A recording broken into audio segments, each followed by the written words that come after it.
आपण स्मार्ट प्रकल्पाच्या संदर्भात माहिती घेणार आहोत आणि कृषी विभागाचा एक फ्लॅगशिप उपक्रम असं याचं वर्णन करता येईल. म्हणजे आतापर्यंत तरी धोरणात्मक पातळीवर स्मार्ट प्रकल्पाची आखणी अशा पद्धतीने झालेली आहे. फक्त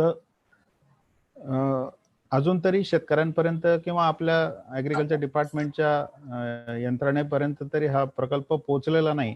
कारण मार्च महिन्याच्या शेवटच्या आठवड्यामध्ये या प्रकल्पाला मान्यता म्हणजे अंतिम मान्यता जी असते, सगळं तयारी पूर्ण झाल्यावर आता हा प्रकल्प सुरू करायला हरकत नाही अशा स्वरूपाची ती 23 मार्चला मिळाली आणि नेमकं 23 मार्च पासून लॉकडाऊन सुरू झाला. त्याच्यामुळे आपण या प्रकल्पाचं उद्घाटनाचा कार्यक्रम किंवा त्याच्यासाठी प्रकल्प मागवणे, त्याच्यासाठी कार्यक्रम घेणे, प्रसिद्धी प्रचारचे हे करू शकलो नाही. परंतु ऑनलाईनच आपण करतो आहोत आणि लवकरच ऑगस्टच्या पहिल्या दुसऱ्या आठवड्यात आपण याच्याबद्दल जाहिरातही प्रसिद्ध करणार आहोत, जेव्हा मोठ्या प्रमाणावर हा प्रकल्प जनतेच्या समोर न्यायला सुरुवात होईल. परंतु बेसिक माहिती सगळ्यांना असणं आवश्यकच आहे. त्या दृष्टीने आज मी स्मार्ट प्रकल्पाची संकल्पना आणि त्याच्यामध्ये काय घटक आहेत हे तुम्हाला सांगतो आणि मग तुमचे काही प्रश्न असतील तर आपण निश्चितपणे त्याच्यावर चर्चा करू.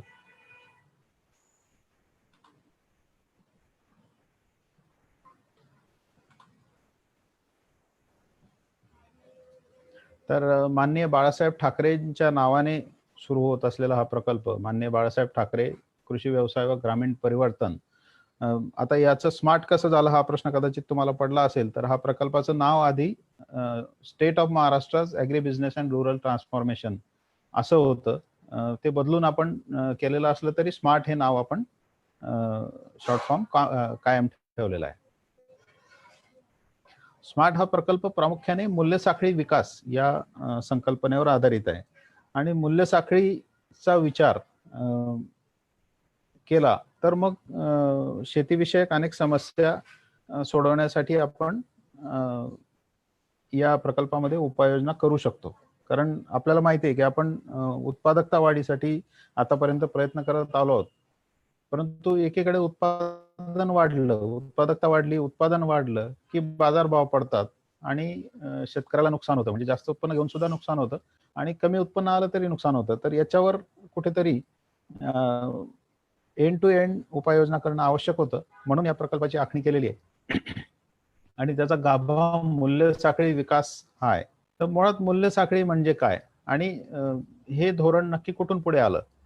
तर आपल्याला माहिती आहे की केंद्र शासनाने नीती आयोगाने डबलिंग फार्मर्स इन्कम शेतकऱ्यांचं उत्पन्न दुप्पट करण्याची जो अहवाल तयार केलाय त्याच्यामध्ये आता ज्या सगळ्या शेतीविषयक सुधारणा घडत आहेत, केंद्र शासन आणि राज्य शासन जे निर्णय घेत आहेत किंवा ज्या नवीन योजना पुढे येत आहेत, जर एफपीओ बनवणे, एफपीओना मार्केटशी लिंकेज, त्याच्यानंतर स्मार्ट सारखे प्रकल्प केवळ महाराष्ट्रातच नाही तर इतर राज्यांमध्ये सुद्धा असे प्रकल्प पुढे येत आहेत. तर त्याचं मूळ ही विचारधारा डबलिंग फार्मर्स इन्कम या रिपोर्ट मधून येते आणि त्याच्यामध्ये त्याचं आधारभूत समीकरण जे आहे ते सकल उत्पादन आणि योग्य दर वजा उत्पादन खर्च म्हणजे निव्वळ उत्पन्न आणि हे निव्वळ उत्पन्न वाढवायचं कसं याच्यावर या अहवालात विस्तृतपणे चर्चा केलेली आहे. माझी अशी शिफारस राहील की ऑनलाईन सुद्धा याचे सगळे खंड 14 खंड उपलब्ध आहेत. आपल्याला जे रिलेटेड वाटतील ते निश्चितपणे आपण रेफर करावे. खूप चांगली माहिती या अहवालामध्ये दिलेली आहे. आता हे डिटेलमध्ये कुठल्या पिकावर कसा जोर द्यायचा हे कसं अनालिसिस केलंय हे याच्यात दाखवलंय, पण याच्यात मी आता जाणार नाही डिटेल्समध्ये.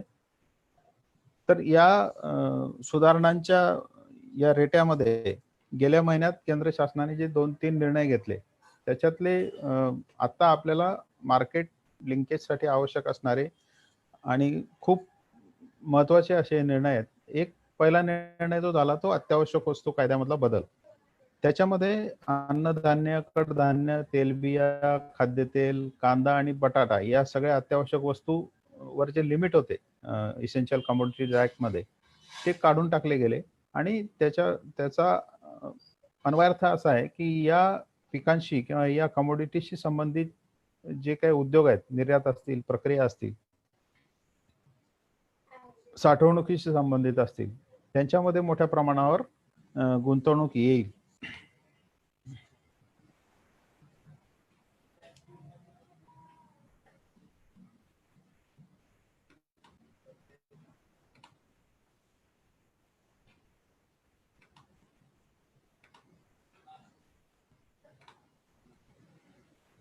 आणि अशी गुंतवणूक आली तर निश्चितपणे या वस्तूंच्या मूल्य साखळ्या ज्या आहेत त्या मजबूत होतील, अशी विचारधारा याच्या मागे आहे. दुसरा जो आहे तो राज्यात आणि राज्यांतर्गत मुक्त शेतमाल वाहतूक अध्यादेश. आता याच्यामध्ये महाराष्ट्रासारख्या राज्यात राहून आपल्याला या निर्णयाचं फारसं विशेष वाटणार नाही, कारण आपल्या महाराष्ट्रात राज्यांतर्गत वाहतूक जी आहे ती बऱ्यापैकी मुक्त आहे. आपला राज्यभरातला सगळा माल मुंबई, पुण्यासारख्या बाजारपेठांमध्ये जातो. त्याचबरोबर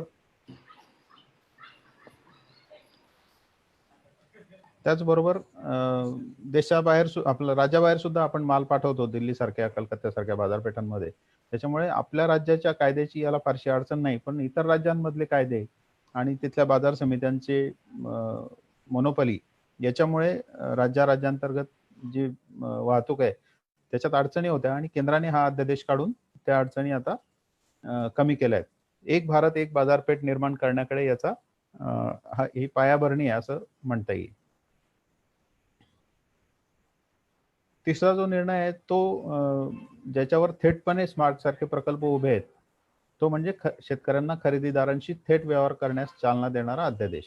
याच्यामध्ये शेतकरी मोठे खरेदीदार जे आहेत त्यांच्याशी थेट करार करू शकतील आणि या करारांमधून मध्यस्थांची संख्या कमी होऊन विक्रीचा खर्च कमी होईल आणि या खाजगी क्षेत्राची गुंतवणूक सुद्धा या क्षेत्रामध्ये वाढेल, असा हा कायदा आहे.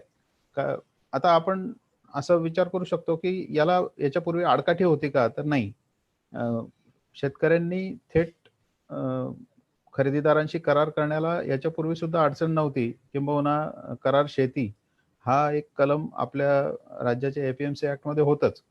परंतु त्याच्या अंमलबजावणीत येणाऱ्या काही अडचणी आणि सगळ्यात महत्त्वाचं म्हणजे वाद निराकरण प्रणाली. या खरेदीदार आणि शेतकऱ्यांचे संघ किंवा शेतकरी यांच्यामध्ये जर काही खरेदी विक्री संदर्भात वाद निर्माण झाला तर तो सोडवायचा कोणी याची प्रणाली या आपल्या करार शेतीच्या कायद्यामध्ये नव्हती. त्याच्यामुळे मग कॉन्ट्रॅक्ट रेग्युलेशन ऍक्ट जो आहे, सर्वच कॉन्ट्रॅक्टला जो शेती आणि इतरही कॉन्ट्रॅक्टला लागू पडतो, त्या अंतर्गत न्यायालयात दाद मागणं किंवा मग फसवणुकीची फिर्याद दाखल करणं असे पर्याय आपल्या समोर होते, जे निश्चितपणे वेळखाऊ आणि खर्चिक आहेत आणि ते करणं शेतकऱ्यांना शेतमालाच्या नुकसानीच्या तुलनेत खर्च जास्त असल्यामुळे परवडत नव्हतं आणि त्याच्यामुळे या क्षेत्राला चालना मिळत नव्हती. तर हा जो अध्यादेश आहे याच्याने विवाद निराकरण प्रणाली सुद्धा स्थापन होईल आणि शेतकरी निर्धास्तपणे थेट विक्रीचे व्यवहार करू शकतील. मग त्याच्यामध्ये रिजेक्शन, क्वालिटी रिलेटेड मॅटर्स याच्यावर होणारे वाद लवकरात लवकर सुटू शकतील आणि तेवढाच कॉन्फिडन्स खरेदीदारांचाही वाढेल आणि शेतकऱ्यांसोबत करार करायला ते पुढे येतील. असं हे याच्यात अजून एक कलम महत्वाचं आहे की या व्यवहारातली अनिश्चितता जी आहे त्याची जोखीम शेतकऱ्यांच्या ऐवजी खरेदीदारांवर टाकलेली आहे. म्हणजे हा करार पूर्तता व्हावी म्हणून जे काही प्रयत्न करायला पाहिजे ते केवळ शेतकऱ्यांनी करायचे नाही तर खरेदीदाराने सुद्धा करायचे. म्हणजे क्वालिटी चांगली नाही म्हणून रिजेक्शन करणं एवढंच खरेदीदाराचं काम नाही, तर क्वालिटी चांगली येईल म्हणून प्रयत्न करणं हे सुद्धा त्याचं काम आहे आणि ते केलं तरच हा करार यशस्वी होईल, असं दोन्ही बाजूनी जबाबदारी टाकणारा असा हा अध्यादेश आहे आणि याच्याने सुद्धा निश्चितपणे शेतकऱ्यांचा फायदा होणार आहे. आता हे धोरणात्मक बाबी झाल्या. आता मूल्य साखळी म्हणजे नक्की काय हे आपण बघू.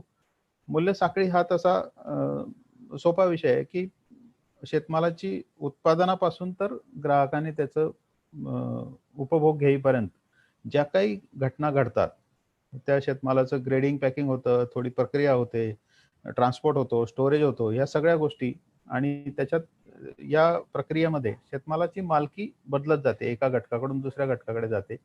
त्याचबरोबर त्या शेतमालाच्या किमतीत वाढ सुद्धा होत जाते, मूल्यवृद्धी होते.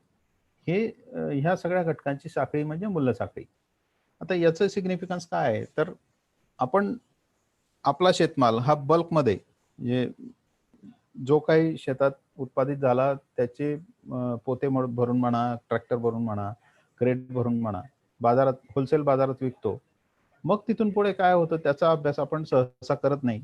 तो जर आपण केला, साधारण एक उदाहरण आपण काकडीचं घेऊ घेऊ, की पुण्याच्या मार्केटमध्ये एखाद्या शेतकऱ्याने काकडी आणली, तर त्याचं पुढे काय होतं, तर एक अडत्या त्या काकडीचं लिलाव करतो आणि तो होलसेल ट्रेडर्सला विकतो. आता हे होलसेल ट्रेडर्स क्वालिटी बघून आपल्या क्षेत्रासाठी जी क्वालिटी सुटेबल असेल, त्याच क्वालिटीचा माल खरेदी करतात. म्हणजे काय? तर पुण्यामध्ये तुम्ही कोणी आला असाल, तर डेक्कनच्या चितळे बंधूच्या पाठीमागे एक भाजीपाल्याचं मार्केट आहे. ते मार्केट जर बघितलं, तर सर्वात सुपर ग्रेडचा ज्याला आपण म्हणू, असा शेतमाल एकसारख्या आकाराच्या कोवळ्या काकड्या किंवा फ्रेश कोबी अशा प्रकारच्या वस्तू तिथे उपलब्ध असतात आणि शेतमालाचा दर सुद्धा तितकाच चढा असतो. त्याच्यामध्ये अजिबात घासाघीस होत नाही. अशा प्रकारचं हे एक मार्केट आहे. तर हा एक टोक झालं. म्हणजे होलसेल मार्केटमधून येणारा माल हा अशा प्रकारच्या मार्केटमध्ये ए ग्रेडचा माल नंतर तिथे जातो. दुसरा तिसऱ्या ग्रेडचा जो माल आहे, तो इतर दुकानांमध्ये, किरकोळ विक्री दुकानांमध्ये विक्रीला जातो आणि आपल्याला माहीत असेल, की येरवडा, नंतर कात्रज अशा ठिकाणी सुद्धा काही भाजी मार्केट आहेत, जे म्हणजे मोठ्या प्रमाणावर भाजी विक्रेते तिथे बसतात. तर तिथे सुद्धा शेतमाल विकला जातो, पण त्याच्या क्वालिटीची तुलना डेक्कनच्या भाजीपाल्याच्या क्वालिटीशी केली आणि दराची तुलना केली, तर प्रचंड तफावत तुम्हाला आढळेल. त्यात सुद्धा येरवड्यासारख्या मार्केटमध्ये त्या मार्केटमध्ये सकाळी माल आल्यानंतर विकत घ्यायला येणारे गिराईक आणि संध्याकाळी येणारे गिराईक याच्यामध्ये फरक असतो. सगळ्यात शेवटी येणारं गिराईक हे कमी दरात माल घ्यायला येणारं, म्हणजे थोडा वाकडा तिकडा असला तरी चालेल, पण दर कमी पाहिजे अशा प्रकारचं असतं. सकाळी येणारे दर द्यायला तयार असतात, क्वालिटी चांगली पाहिजे असते. तर शेतमालाची ही मूल्य साखळी जर आपण समजून घेतली, तर मग आपल्याकडे उपलब्ध असलेला माल कुठल्या बाजारात न्यायचा किंवा ज्या बाजारात न्यायचा आहे त्या बाजारासाठी माल कसा उत्पादित करायचा, याचं शिक्षण आपल्याला मिळतं आणि त्याचा अभ्यास म्हणजेच मूल्य साखळीचा अभ्यास. हा करणं इथून पुढे आपल्याला निश्चित गरजेचं आहे आणि स्मार्ट प्रकल्पाची सुरुवात आपण या घटकापासून करणार आहोत, की जी काही पीक आपण उत्पादित करत असू किंवा ज्या मालाचा खरेदीदार आपल्याकडे असेल, त्याच्या गरजेप्रमाणे आपण मालाच्या उत्पादनासाठी नियोजन करणार आणि मूल्य साखळीचा अभ्यास हा आपला बेसिक असेल. आता मूल्य साखळीच्या अजून डिटेल्समध्ये मी जात नाही, परंतु एक उदाहरण इथे दाखवतो, की आपली एक टीम हॉलंडला गेली होती ॲग्रीकल्चर डिपार्टमेंटची आणि त्यांनी जो तिथे उदाहरणादाखल अभ्यास केला डाळिंबाच्या मूल्य साखळीचा, तो कशा स्वरूपाचा असतो हे इथे दिसून येईल. तर असं ट्रेनिंग आपण भविष्यात कृषी विभागाचे अधिकारी, कर्मचारी आणि त्याचबरोबर काही शेतकऱ्यांचे प्रतिनिधी जे एफ-पी-ओ चालवतात, त्यांचं सुद्धा घेणार आहोत आणि तिथे असे अभ्यास करून आपण आपल्या मूल्य साखळीच्या विकासाचे निर्णय घेणार आहोत. तर ह्या बेसिक नंतर मी आता बाळासाहेब ठाकरे, माननीय बाळासाहेब ठाकरे कृषी व्यवसाय व ग्रामीण परिवर्तन स्मार्ट प्रकल्प याच्या तपशिलात जातो. प्रकल्पाची पार्श्वभूमी जर आपण पाहिली, तर आपल्याला सगळ्यांना माहिती आहे, की राज्यात लहान आणि सीमांत शेतकऱ्यांची संख्या मोठी आहे. प्रति खातेदार जमीन धारणा कमी आहे, 1.5 हेक्टरच्या आसपास आहे आणि जेणेकरून मग बाजारपेठेशी जोडणी करताना या लहान शेतकऱ्यांना शेतमालाची क्वांटिटी कमी असल्यामुळे बऱ्याच अडचणी येतात. तर ही आपल्या प्रकल्पाच्या बांधणीतला एक महत्त्वाचा घटक आहे, की या अडचणीवर मात कशी करायची. दुसरी महत्त्वाची अडचण जी आहे ती आपली जी प्रमुख पिकं आहेत, कापूस, सोयाबीन आणि मका. जवळपास 60% क्षेत्र महाराष्ट्रातलं या पिकांखाली आहे आणि ही पिकं जागतिक बाजारपेठेशी निगडीत आहेत. म्हणजे यांचे भाव जागतिक बाजारपेठेतल्या भावावर ठरतात. किती उत्पादन अमेरिकेत होईल कापसाचं किंवा चायनामध्ये होईल किंवा ब्राझीलमध्ये होईल किंवा सोयाबीनचं उत्पादन इतर देशात किती होईल याच्यावर त्याचा दर ठरतो. केवळ महाराष्ट्र किंवा एम-पीतल्या उत्पादनावर दर ठरत नाही आणि नेमकी हीच अडचण आपल्याला मग बाजारपेठ विचारात घेऊनच आपल्याला आपल्या पिकाच्या उत्पादनाचं प्लॅनिंग केलं पाहिजे. ही दुसरी अडचण आहे आणि तिसरं जे कडधान्याचं आहे, की कडधान्य इतर देशांमध्ये भारत सोडून आजूबाजूचे देश सोडले, बांगलादेश, पाकिस्तान सारखे, तर इतर युरोप किंवा अमेरिकन देशांमध्ये कडधान्य खाल्ली जात नाहीत. परंतु तिथल्या त्या देशांमधून किंवा मलेशियासारख्या देशांमधून आपल्याकडे कडधान्य आयात होतात आणि त्याचा मोठा प्रभाव आपल्या कडधान्यांच्या दरावर पडतो. तर त्याच्यावर सुद्धा ही सुद्धा एक महत्त्वाची अडचण आपल्या समोर आहे आणि त्याच्यावर काय उपाययोजना करता येईल याच्यात स्मार्टमध्ये विचार केलेला आहे. नंतर फळं भाजीपालाच्या उत्पादनात आपल्याला माहिती आहे आपण देशात अग्रगण्य आहोत. परंतु मूल्य साखळी विकास, प्रक्रिया आणि निर्यात यासाठी अधिक प्रयत्नांची आवश्यकता आहे. याच्यात सुद्धा मी आपल्याला उदाहरण देईल, की चिकूसारखं पीक आहे, जे आपल्या राज्याच्या कोकण पट्ट्यात नॉर्थ कोकणमध्ये होतं. परंतु चिकूची मूल्य साखळी जर तुम्ही बघितली, तर ती अ, अत्यंत तुटक अशी आहे. कारण चिकू झाडावरून काढताना कच्चा काढला जातो. परंतु त्याची पिकवण्याची व्यवस्था किंवा त्याच्या ट्रान्सपोर्टची व्यवस्था चांगली नाही. त्याच्यामुळे अंतिमतः पुणे किंवा जळगाव किंवा नाशिकसारख्या ठिकाणी जेव्हा ग्राहकाच्या हातात हा चिकू पडतो, तेव्हा तो अर्धा कच्चा असतो आणि तो पिकेल का नाही याची शाश्वती नसते. तो अर्धा पिकतो, अर्धा आंबट लागतो. अशा किंवा त्याला डाग पडतात, असं काहीतरी होतं. तर ही मूल्य साखळी अशा तुटक मूल्य साखळ्या आपल्याला अ, जोडायच्या आहेत आणि अ, त्याच्यातून त्याच्यातूनच शेतकऱ्यांना लाभ मिळू शकेल. अन्यथा आत्ताच्या घडीला अ, चिकू उत्पादकांना फारसा लाभ होत नाही त्यांच्या उत्पादनाच्या तुलनेत. त्याचबरोबर प्रक्रिया आणि निर्यात याच्यामध्ये सुद्धा मोठं काम करायची आपल्याला गरज आहे. या मूल्य साखळीच्या बाबतीत दुसरं एक उदाहरण जर आपण पाहिलं आत्ताचं ताजं उदाहरण, तर मार्चच्या शेवटी आणि एप्रिलमध्ये जेव्हा लॉकडाऊनची अंमलबजावणी झाली, तेव्हा नेमकं केळीचा सीझन कापणी जोरात होती आणि त्याचबरोबर आंबा सुद्धा सुरू झाला होता. आता दोघांच्या मूल्य साखळ्या वेगळ्या आहेत. आंबा जेव्हा उत्पादनाच्या ठिकाणी ग्रेडिंग करून पेटीमध्ये भरला जातो, तेव्हा तो पेटीमध्येच पिकतो. म्हणजे ग्राहकापर्यंत ती कच्च्या आंब्याची पेटी पोहोचवली, तर ती ग्राहकाच्या घरात ती पिकते आणि तो वापरता येतो. परंतु केळीची मूल्य साखळी मात्र तशी नाहीये. केळीमध्ये शहरांच्या आसपास पिकवण्याचे सेंटर, रायपनिंग चेंबर्स किंवा रायपनिंगच्या व्यवस्था आहेत आणि रिटेलिंग केळीचं सगळं स्ट्रीट वेंडर्सच्या थ्रू जास्त होतं. त्याच्यामध्ये दुकानांमध्ये किंवा बॉक्सेसमध्ये अशा प्रकारे केळीची विक्री होत नाही, तर रिटेलर्सच्या थ्रू होते, वेंडर्सच्या थ्रू. आता केळीची ही सगळी व्यवस्था म्हणजे रायपनिंग चेंबर्स आणि रिटेलर्स हे बंद होते. त्याच्यामुळे केळीच्या शेतकऱ्यांना प्रचंड नुकसान झालं. केळी घ्यायलाच कोणी त्या काळात तयार नव्हतं. कारण ग्राहकापर्यंत पोहोचवण्याची साखळी अस्तित्वात नव्हती. या उलट आंब्याची साखळी तशी हँडल करायला सोपी होती.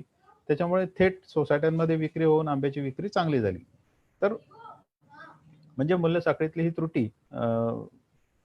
केळीच्या बाबतीत आपल्याला याच्यामध्ये नक्की काम करावं लागणार आहे. तर असे अभ्यास करून आपण इथून पुढच्या काळात प्रकल्प करणार आहोत. म्हणूनच या प्रकल्पाचं जे उद्दिष्ट आहे, ते लहान आणि सीमांत शेतकरी तसंच कृषी नवउद्योजकांना केंद्रस्थानी ठेवून शेतमालाच्या सर्वसमावेशक आणि स्पर्धात्मक मूल्य साखळ्यांच्या विकासासाठी मदत करणे असं आहे. आता याच्यामध्ये भर कोणावर आहे तर लहान आणि सीमांत शेतकऱ्यांवर, ज्यांचं ॲग्रिगेशन करून त्यांचं शक्ती किंवा ज्याला आपण बार्गेनिंग पॉवर म्हणतो, ती आपल्याला वाढवायची. दुसरा भाग याच्यातला कृषी नवउद्योजक आहेत, ज्याच्यामध्ये काही इनोव्हेटिव्ह कामं करणारे किंवा आय-टीचा वापर करून डिस्ट्रिब्युशन किंवा प्रोडक्शनमध्ये काम करणारे यांना सुद्धा आपण सपोर्ट करणार आहोत, जेणेकरून हे व्हॅल्यू चेन्सला स्ट्रेंथन करू शकतील आणि या साखळ्या ज्या काही उभ्या राहतील त्या सर्वसमावेशक असाव्यात. आता सर्वसमावेशक हा याच्यामध्ये 2 भाग आहेत. मगाशी तुम्ही जर लोगो पाहिला असेल स्मार्टचा, तर त्याच्यामध्ये 2 हात दाखवलेत. त्यातला एका हातात बांगड्या आहेत. म्हणजे महिलांचा समावेश हा याच्यातला मूलभूत घटक आहे. महिला ज्या लहान-लहान गटांमध्ये किंवा उत्पादनाच्या क्षेत्रात काम करतात, त्यांचं क्षमता विकास आणि त्यांचा समावेश शेतमालाच्या मूल्य साखळ्यांमध्ये अजून पुढच्या पातळ्यांवर म्हणजे उत्पादनाच्या पुढे प्रक्रिया, क्लिनिंग ग्रेडिंग, विक्री याच्यामध्ये सुद्धा महिलांचा समावेश असावा, हा प्रकल्पाचा एक घटक असणार आहे. आणि दुसरा सर्व प्रकारचे म्हणजे लहान शेतकरी, मोठे शेतकरी सर्वांचा समावेश हा सुद्धा हा त्याचा दुसरा अर्थ आहे. आणि अर्थातच या सर्व मूल्य साखळ्या ज्या काही आपण उभ्या करू, त्या स्पर्धात्मक असाव्यात. बाजारात त्यांना काहीतरी किंमत असावी. हे याचं मूलभूत तत्व असणार आहे. कारण आतापर्यंत आपण पाहिलं, की एखाद्या स्कीममध्ये जेव्हा आपण सबसिडी द्यायला म्हणतो, तेव्हा ठराविक पद्धतीने प्रकल्प उभा केला, तर 50%, 40%, 60% सबसिडी असं आपलं असतं. परंतु आपण स्मार्ट प्रकल्पामध्ये मुळात मार्केटपासून सुरुवात करतो, की त्या उत्पादनाला मार्केट आहे का? आणि ते असलं तर कशा स्वरूपाचं आहे? इथून सुरुवात करतो आणि हे सर्व जुळून आलं तरच आपण त्याला फायनान्शियल सपोर्ट देतो. म्हणून मूल्य साखळी स्पर्धात्मक असणं आवश्यक आहे. केवळ केवळ काहीतरी फॅसिलिटी उभी करायची आणि नंतर मग या फॅसिलिटीचा आता काय करू? असा प्रश्न नंतर विचारण्यापेक्षा आधीच गरजेप्रमाणे फॅसिलिटीज उभ्या करायच्या. हे प्रकल्पाच्या उद्दिष्टामध्येच आपण समाविष्ट केलेलं आहे. या प्रकल्पाचे लाभार्थी कोण असतील? तर लाभार्थी हे समुदाय आधारित शेतकऱ्यांच्या संस्था असं आपण त्यांना म्हणतो, कम्युनिटी बेस्ड ऑर्गनायझेशन्स. त्याच्यामध्ये 4 प्रकारच्या संस्थांचा समावेश आहे. एक तर शेतकरी उत्पादक कंपनी जी आपल्या सर्वांच्या परिचयाची आहे. MSCP मध्ये आपण कृषी विभागाच्या आत्मा मार्फत जवळपास 400 कंपन्या उभ्या केल्या.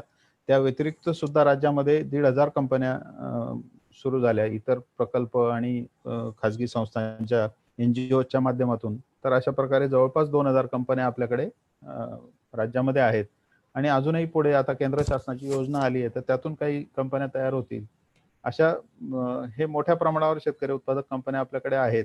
त्यांना आपण लाभार्थी म्हणून या प्रकल्पामध्ये समाविष्ट करतोय. दुसरे जे महत्त्वाचे लाभार्थी आहेत, महिला बचत गटांचे प्रभाग संघ आणि लोकसंचालित साधन केंद्र. हे आपल्याकडे असलेल्या 2 योजना महाराष्ट्र राज्य ग्रामीण जीवनोन्नती अभियान MSRLM ज्याला आपण म्हणतो, हे ग्राम विकास विभागाच्या अंतर्गत हे अभियान काम करतं आणि महिला आर्थिक विकास महामंडळ हे महिला व बालकल्याण विभागाच्या अंतर्गत काम करतं. यांनी सुद्धा महिला बचत गटांचे संघ तालुका पातळीवर स्थापन केलेले आहेत आणि त्यांच्याकडे महिला बचत गटांना आर्थिक लोनच्या स्वरूपात मदत देऊन लहान-लहान लाईव्हलीहूडचे उद्योग हे करतात. तर या संघांची ताकद मोठी आहे. त्यांच्यामध्ये मेंबरशिप चांगली आहे आणि ते सुद्धा अशा प्रकारचे व्हॅल्यू चेनचे प्रकल्प करू शकतात. तर हे सुद्धा आपले महत्त्वाचे लाभार्थी असणार आहेत आणि अर्थातच प्राथमिक कृषी पतसंस्था ज्याच्यामध्ये आपण ज्यांच्याकडे गोडाऊन्स उपलब्ध आहेत त्यांना प्राथमिकता देतोय आणि वेअरहाउसिंगमध्ये म्हणजे तयार झालेल्या मालाचं स्टोरेज आणि त्याच्या अगेन्स्ट लोन याच्यामध्ये या संस्था काम करतील. तर असे 4 महत्त्वाचे प्रकार आपण याच्यामध्ये समाविष्ट केलेले आहेत. याच्या बरोबरीने आत्मा अंतर्गत स्थापन झालेले जे गट आहेत त्यांचा सुद्धा समावेश आपण करतोय. तो या अटीवर करतोय की या गटांनी एकापेक्षा जास्त गटांनी एकत्र येऊन मग शेतकरी उत्पादक स्थापन करावी, शेतकरी उत्पादक कंपनी स्थापन करावी आणि मग प्रकल्पाचा लाभ घ्यावा, ज्याच्यासाठी आपण त्याला सपोर्ट करणार आहोत.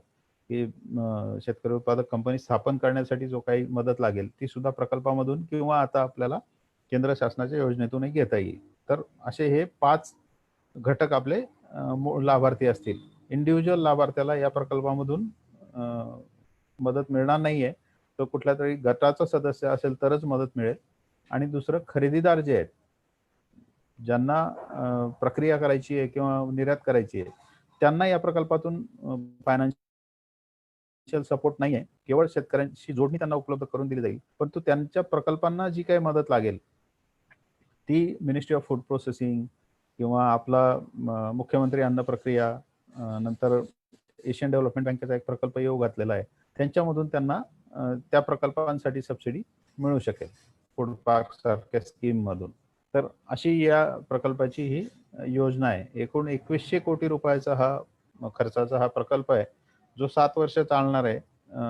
चालू वर्षापासून तर 2026-27 पर्यंत आणि त्याच्यामध्ये जागतिक बँकेचं कर्ज आपण घेतलंय 1470 कोटी रुपयांचं. राज्य शासनाचा हिस्सा असेल 560 कोटी रुपयांचा आणि खाजगी उद्योग क्षेत्राच्या माध्यमातून CSR फंड ज्याला आपण म्हणतो ते 70 कोटी रुपये किमान आपल्याकडे VSTF या आपल्या ऑर्गनायझेशनच्या माध्यमातून येणार आहेत. ते सुद्धा शेतकरी उत्पादक कंपन्यांना किंवा ग्राम विकास संघ यांनी स्थापन केलेले आहेत VSTF ने.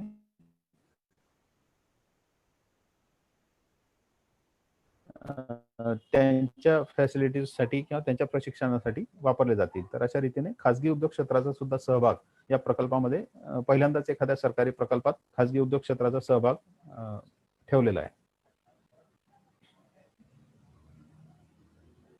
प्रकल्प अंमलबजावणीच्या व्यवस्थेबद्दल मी फार डिटेल जाणार नाही, परंतु एकच लक्षात ठेवलं पाहिजे, की प्रकल्पामध्ये 11 संलग्न यंत्रणा आहेत, कृषी विभाग सहित. तर त्या सर्वांचा समावेश याच्यामध्ये असणारच आहे. त्याचबरोबर विभागीय स्तरावर आपल्याकडे रिजनल इम्प्लिमेंटेशन युनिट असतील, जे लवकरच स्थापन होतील. विभागीय कृषी सहसंचालक यांच्या अधीनस्थ आणि जिल्हा स्तरावर जिल्हा अधीक्षक कृषी अधिकारी यांच्या अधीनस्थ एक डिस्ट्रिक्ट इम्प्लिमेंटेशन युनिट असेल, जे प्रकल्पांच्या अंमलबजावणीचं सगळं जिल्हा स्तरावरचं काम बघेल.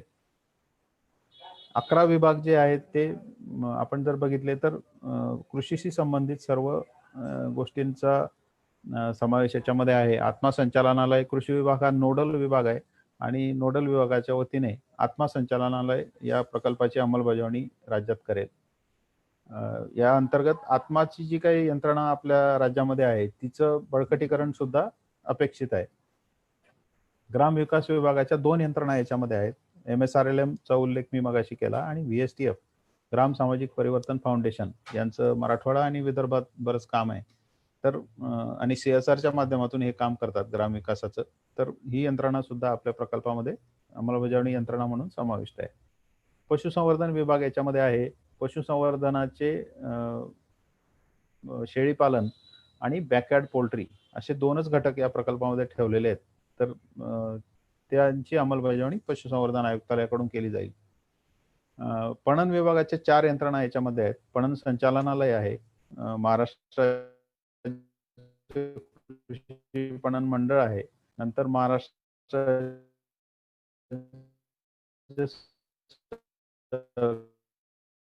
सरकारी कापूस उत्पादक पणन महासंघ, कॉटन फेडरेशन ज्याला आपण म्हणतो, ते आहे आणि महाराष्ट्र राज्य वखार महामंडळ, महिला आर्थिक विकास महामंडळ आणि नगर विकास विभागाची पुणे महानगरपालिका, ज्याच्यामध्ये सेफ फूड या संदर्भातला एक पायलट उपक्रम राबवला जातोय. तर अशा 11 अंमलबजावणी यंत्रणा याच्यामध्ये आहेत.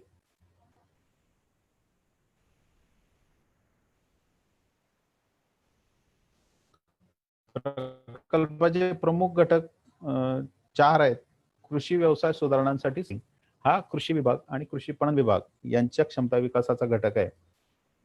जेणेकरून जी काही आता मार्केटिंगशी संदर्भातली कामं किंवा जे चॅलेंजेस आपल्या समोर आहेत, त्यांना तोंड देण्यासाठी कृषी विभागाची संस्थात्मक क्षमता आहे का, आपल्या मनुष्यबळाची क्षमता आहे का, याचा अभ्यास करून आपले उद्दिष्ट कुठली आणि आपल्या मनुष्यबळाची क्षमता किती याचा तुलनात्मक अभ्यास आणि ही क्षमता वृद्धी करण्यासाठी काय करावं लागेल याचा अहवाल एक संस्था आपल्याला तयार करून देईल. ती सल्लागार संस्था आम्ही आता नेमलेली आहे. हा अहवाल देईल. त्यामध्ये कृषी विभागाच्या आणि शेतकऱ्यांच्या अनेक स्तरावर मुलाखती किंवा माहिती गोळा करून ते अभ्यास करतील आणि त्यातून आपल्याला मग पुढची दिशा कशी असेल, म्हणजे मनुष्यबळाचा योग्य वापर कसा करता येईल किंवा प्रशिक्षण कुठलं दिलं पाहिजे, हे सगळं त्या अहवालामध्ये येईल. हीच गोष्ट आपण पणन विभागासाठी सुद्धा करणार आहोत आणि या दोन्ही आणि याच्यामध्ये पुन्हा पॉलिसीचे काही इनपुट असतील, की पॉलिसीमध्ये काही बदल हवा असेल, तर तो काय असला पाहिजे आणि स्थापन करणार आहोत राज्यस्तरावर. तर ही एक आणि याच्यामध्ये सगळ्यात महत्त्वाचा जो भाग आहे तो शेवटचा घटक आहे स्टुअर्डशिप काउन्सिलची स्थापना. आता ही स्टुअर्डशिप काउन्सिल म्हणजे काय, तर प्रत्येक पिकासाठी किंवा पीक गटासाठी म्हणजे कडधान्य म्हणा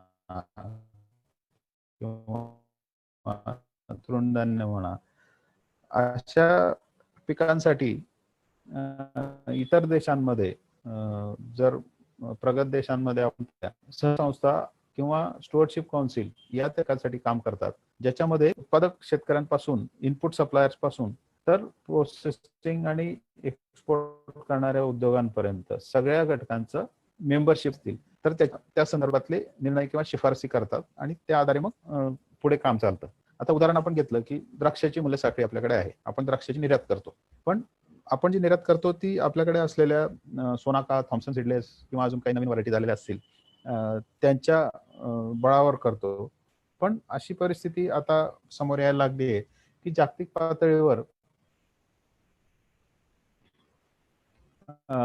या संदर्भातले जे प्रेफरन्सेस आहेत ते बदलायला लागले, की व्हरायटी थोडी वेगळी पाहिजे किंवा त्याच्यातले काही कॅरेक्टर्स, आंबटपणा किती असावा, गोडी किती असावी, त्याची लांबी किती असावी, प्रत्येक घडाची म्हणा किंवा इतर अनेक स्टँडर्ड्स, हे जागतिक पातळीवरचे प्रेफरन्सेस बदलत चाललेत. पण आपण आपली व्हरायटी बदलायला त्या मानाने तितका स्पीड आपला नाहीये. तर कुठेतरी गॅप पडतोय. मग आपण आता पाहिली असेल, बातम्या येतात, की सह्याद्री ॲग्रो जी नाशिकची एफ-पी-ओ आहे, त्यांनी 4-5 व्हरायटीज आयात केल्या आणि त्याच्यावर काम सुरू केलं. तर हे असं सह्याद्री ॲग्रो चा बळ चांगला असल्यामुळे सह्याद्री ॲग्रो करू शकली.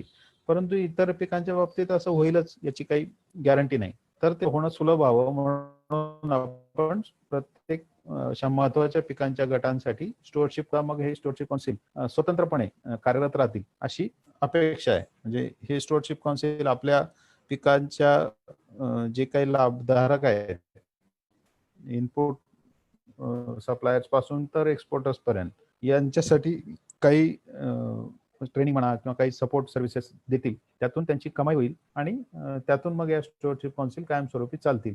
अशा प्रकारची रचना आपण याची करतोय. म्हणजे प्रकल्प 7 वर्षात संपला आणि स्टुअर्डशिप काउन्सिल बंद झाली असं व्हायला नको, म्हणून याचं प्लॅनिंग अशा पद्धतीने करतोय. तर हा पहिला घटक झाला, ज्याच्यामध्ये आपण कृषी आणि पणन विभागाच्या संस्थात्मक सुधारणांवर भर देणार आहोत. आणि याच्यामध्ये स्टाफ मॅनेजमेंटवर सुद्धा मोठा भर आहे, की आपल्याकडे काही प्रत्येक पातळीवर काही स्पेशालिस्ट एम-एस-सी, पी-एच-डी झालेले अधिकारी उपलब्ध आहेत. परंतु त्यांचा वापर आपण त्या क्षमतेप्रमाणे करतोच असं नाही. तो कसा करता येईल, त्याच्यासाठी एक प्लॅन याच्यामध्ये बनणार आहे आणि त्याच्यासाठी आवश्यक क्षमता विकासाची काही कामं असतील तर ते सुद्धा आपण याच्यामध्ये करणार आहोत. पुढच्या 3 वर्षात 100% गरजेनुरूप प्रशिक्षण देण्याचा कार्यक्रम याच्यामध्ये समाविष्ट आहे आणि त्याच्यासाठी आपण केवळ वनामती, रामेती आणि राज्यातल्या संस्था यांच्याबरोबरच देशातल्या इतर आघाडीच्या संस्था, IIT, IIM सारख्या आणि नियाम हैदराबाद, नियाम जयपूर याच्यासारख्या संस्था आणि त्याचबरोबर परदेशातल्या काही संस्थांबरोबर सुद्धा आपली बोलणी चालू आहे. United states department of agriculture मधल्या काही संस्था आहेत, की ज्या ॲग्रीकल्चर मार्केटिंग, ॲग्रीकल्चर स्टॅटिस्टिक्स याच्यावर चांगलं काम करतात.